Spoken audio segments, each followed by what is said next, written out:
Perpaduan bukan sekadar kata-kata, tapi ikatan yang menyatukan kita semua. Di Dharma Motto, kami percaya setiap senyuman, setiap layanan adalah seerat ikatan perpaduan.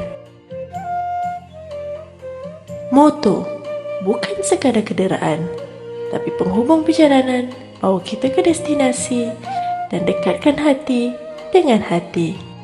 Dari setiap enjin yang hidup, ada semangat untuk terus maju bersama.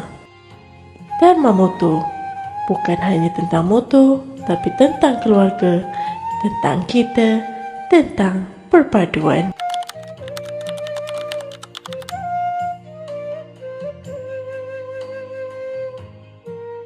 Ke kami, Rakyat Malaysia berikrah akan menumpukan seluruh tenaga dan usaha kami untuk mencapai cita-cita tersebut.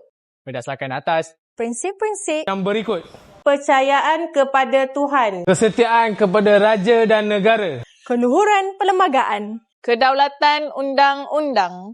kesopanan dan kesusilaan. Saya mengucapkan Selamat Hari Malaysia. Hari Malaysia, Malaysia boleh. Selamat Hari Malaysia, saya sayang Malaysia.